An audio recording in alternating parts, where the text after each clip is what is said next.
Buenos días, soy Humberto González, Humberto Tweets en las redes sociales. Hoy es jueves 18 de enero de 2018. Hoy quiero conversar con ustedes sobre esta situación que nos ha conmovido a todos los venezolanos porque confirma las peores sospechas que teníamos. No solamente lo que era la naturaleza sanguinaria del régimen, sino que destroza cualquier ilusión, cualquier posibilidad que cualquier persona haya podido abrigar de una salida pacífica y electoral para la crisis que vive Venezuela. Y esto es grave, porque esa ilusión que se destroza es una situación que viene desde mucho atrás. El desprecio del gobierno y del chavismo por la vida no es solamente con el asesinato de Óscar Pérez. Eso comenzó desde el principio. Esto, y muchos recuerdan, hace exactamente 7 años, cuando Chávez dejó morir en la huelga de hambre a Franklin Brito. No solamente fue uno de los primeros actos de asesinato político, sino que también se comenzó a establecer esta tradición eh, chavista de desprecio por la vida, pero además de banalizar el hecho mismo de la muerte. Es lo mismo que han hecho a lo largo de estos años con los presos políticos, es lo que han hecho con la gente en la calle, con las manifestaciones. Ellos inclusive saben que la gente sale a la calle a protestar, son víctimas de las balas asesinas del régimen y el chavismo y el gobierno se burla, como lo hace ahora. Esta situación ha llevado a un descrédito total y a una situación de desesperanza. Lo que pasó con Óscar Pérez indudablemente ha sido un acto premeditado de ejecución extrajudicial, de asesinato, y se suma a esa tradición, a esa costumbre de despreciar la vida y luego de banalizarla. Nosotros rechazamos totalmente todo este incidente porque además pone en evidencia lo que ha sido una práctica común del gobierno, que es engañar, que es lograr por cualquier medio la manera de mantenerse en el poder.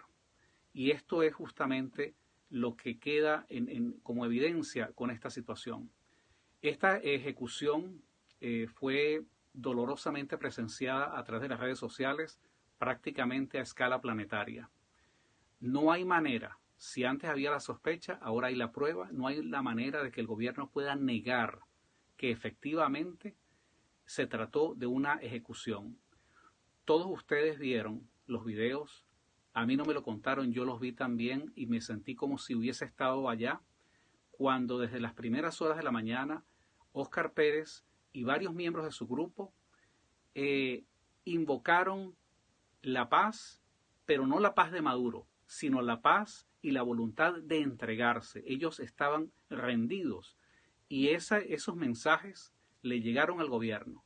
Nicolás Maduro, Padrino López, Diosdado Cabello, Freddy Bernal, todos ellos escucharon estos mensajes pidiendo una solución pacífica, una solución negociada. ¿Y qué fue lo que hizo el gobierno? Bueno, lo mismo que hace cuando invita a esas negociaciones falsas con la MUD.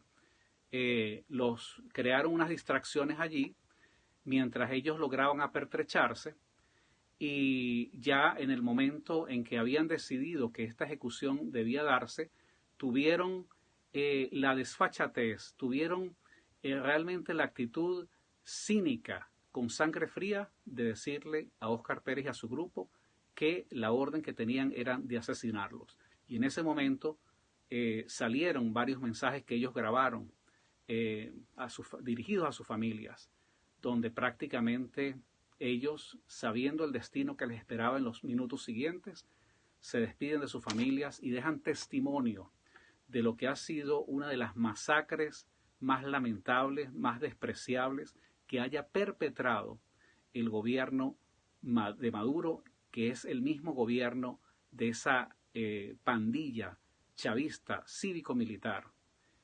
Es importante destacar que la actitud, la hazaña que demostraron estos efectivos supuestamente policiales, que no eran tales, sino eran paramilitares, como ya se demostró, eran los colectivos actuando allí.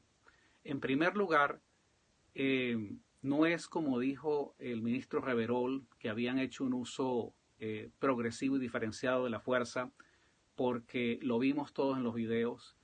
Se trató de una desproporción absoluta, pero por supuesto el ministro Reverol, pues con el cinismo que lo caracteriza, ellos pretenden justificar lo que todos vimos que no tiene ninguna justificación. No había necesidad de lanzar ese ataque, no había necesidad de asesinarlos como lo hicieron, pero el gobierno lo hizo simplemente porque podía hacerlo, porque tenía los medios materiales para hacerlo.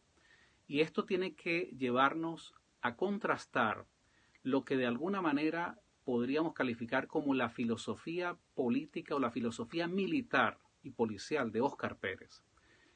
El 17 de diciembre pasado, Óscar Pérez liderizó una acción militar para tomar armas en un pequeño puesto militar en el estado Miranda. Y aunque ellos han podido ejecutar actos de violencia, aunque han podido inclusive terminar asesinando a quienes tomaron rehenes en ese momento, les respetaron la vida. Les respetaron la vida, y no solamente eso, sino que les invitaron, les explicaron las razones políticas y filosóficas por las cuales ellos estaban emprendiendo esa acción. Esto es absolutamente opuesto a la manera traicionera, a la manera vil y con saña que actúa el gobierno, pero es la manera como los caracteriza. Yo creo que lo importante hoy es no solamente hacerle un homenaje a Óscar Pérez, sino no prestarse para el juego del gobierno de banalizar el hecho mismo del asesinato, de la ejecución extrajudicial, ni banalizar la imagen de Óscar Pérez. No es el momento de promover una idolatría, pero sí el momento de entender al hombre de carne y hueso, al cual tenemos que juzgar no solamente por lo que dijo, sino por lo que hizo. Contrario al cinismo que muchos miembros de la oposición electoral expresaron cuando Óscar Pérez lanzó estas acciones y dijeron que era una maniobra del gobierno. Bueno, esa misma gente, con ese mismo cinismo que les caracteriza, antes cuestionaban a Óscar Pérez, pero ahora quieren montarse en la cresta de la ola de las redes sociales, de la opinión pública, para expresar una falsa solidaridad. Inclusive, la misma referencia que hace el ministro Reverol, donde supuestamente obtuvo información de fuentes allegadas a la MUD para lograr la ubicación de Óscar Pérez, obviamente no hay que ser un analista político, no hay que ser un entendido en la materia para saber, para comprender que Óscar Pérez nunca pudo haber tenido ningún tipo de relación con la MUD, porque sencillamente Óscar Pérez representaba otra manera de hacer la política, otra manera de hacer las cosas, no la manera de negociar, sino la manera de poder organizar una rebelión junto al pueblo para derrocar la dictadura. Por supuesto, la Mesa de la Unidad Democrática utiliza esta alusión por la cual se siente supuestamente muy ofendida, y lo utiliza como una excusa para no ir a ese compromiso que tiene en República Dominicana, como ya lo han anunciado oficialmente, en una comunicación que enviaron al presidente Danilo Fernández, donde le expresan su rechazo a las declaraciones de Reverol.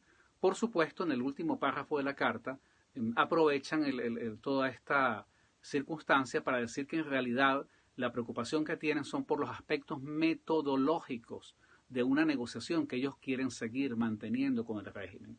De manera que No se puede asociar a Óscar Pérez con la MUD porque son cosas totalmente distintas.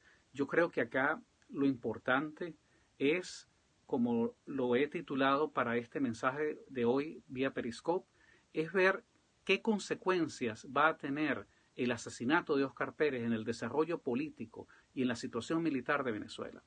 En primer lugar, desde el punto de vista político, queda en evidencia de que estamos en dictadura, no hay duda.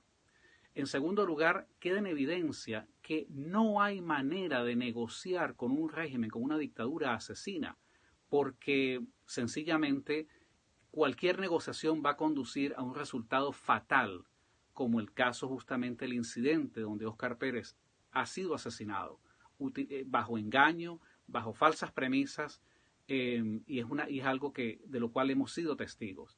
Bueno, no hay manera de negociar.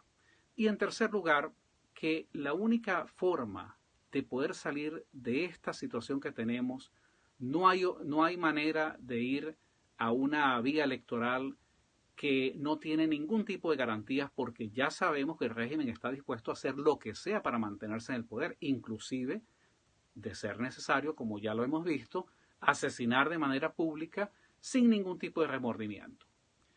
Por otro lado, tenemos las consecuencias desde el punto de vista militar. Los militares venezolanos han sido testigos de una violación al Código de Honor.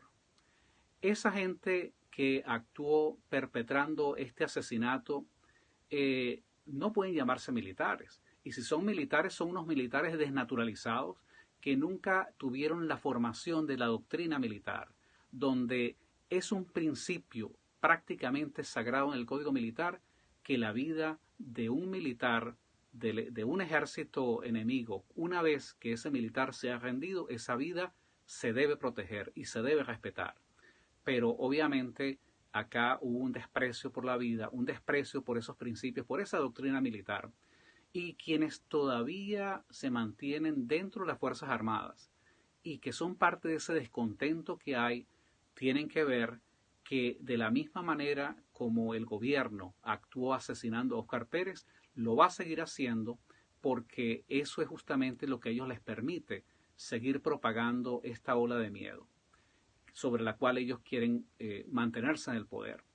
Pero lo más importante es determinar que hay una conducta militar basada en el honor, basada en el respeto, como lo que hizo Óscar Pérez justamente cuando hizo la toma del puesto militar en el estado Miranda. Por esto, mi mensaje, mi exhortación para todos ustedes el día de hoy es a no convertir a Óscar Pérez en un fetiche, porque eso sería hacerle el juego al gobierno. Vamos a ver, yo los invito para que veamos los videos que él grabó. Y si vemos los videos que él grabó, Óscar Pérez en uno de sus mensajes dijo dos cosas que son muy importantes y que yo creo que deben subrayar el mensaje que nosotros tenemos que propagar sobre el impacto y las consecuencias de este asesinato político. En primer lugar, Óscar Pérez dijo que él tenía la fe y que la manera de salir de esto era justamente la gente en la calle, la protesta en la calle. Óscar Pérez no habló de negociaciones, Óscar Pérez nunca habló de ir a unas elecciones y, por supuesto, su actividad justamente lo que expresa es el descontento que hay en los sectores militares y policiales activos que están justamente reaccionando en contra de esta dictadura. Entonces, esa es la primera consideración importante, que la única manera es la vía de la lucha ciudadana. Es la única forma para derrocar a la dictadura. Pero la segunda consideración y la segunda declaración y afirmación que hizo Óscar Pérez es quizás mucho más importante, porque nos plantea el problema o la cuestión: ¿qué hacemos nosotros quienes no somos militares, los civiles? Bueno, los civiles tenemos que organizarnos para ir a la calle, para tratar de sumar fuerzas, cambiar la correlación de fuerzas en la calle y justamente derrocar la dictadura. Pero en la segunda afirmación, Óscar Pérez insistió y desarrolló su idea que la confrontación violenta militar, porque justamente lo que él estaba haciendo era justamente un acto de insurrección. Ese enfrentamiento debía reducirse a la gente que estaba armada. O sea, y si ustedes ven el video, él lo dijo de manera categórica, la gente que está armada, esto hay que resolverlo entre la gente que está armada con la otra gente que también se está armando y tiene que armarse. Entonces, el llamamiento es para que nosotros como civiles hagamos lo que sabemos hacer, que es organizarnos, ir a la calle para tratar de seguir ejerciendo presión sobre el cuerpo militar, sobre las Fuerzas Armadas y reventar de manera definitiva el corazón de ese bloque que sigue sosteniendo al gobierno. De manera que al reventarse ese bloque, existan factores importantes de las Fuerzas Armadas que sigan el ejemplo de manera orgánica de lo que hizo Óscar Pérez y puedan usar esas armas en lugar de asesinar a la gente, en lugar de asesinar a la población civil, que esas armas puedan estar al servicio de la causa democrática y al servicio de la libertad. Ese es el mensaje que yo creo que sintetiza lo que está planteado en este momento, que es que cada quien tiene que hacer lo que tiene que hacer y lo que sabe hacer. Nosotros, los civiles, ir a la calle a protestar y los militares a organizarse y ejercer una acción definitiva de rebeldía, de rebelión que permita definitivamente acabar con esta dictadura. Muchísimas gracias a todos ustedes por su atención. Les pido una vez más que propaguen este mensaje y aprovecho para expresar mi absoluto respeto y solidaridad con la familia de Óscar Pérez y con la familia de los otros luchadores que cayeron en esta acción vil, que tendrá que recibir todo el peso y todo el castigo de la justicia, si no de la justicia venezolana, que no existe, de la justicia internacional, porque sin duda se trató de un acto de lesa humanidad. Muchas gracias.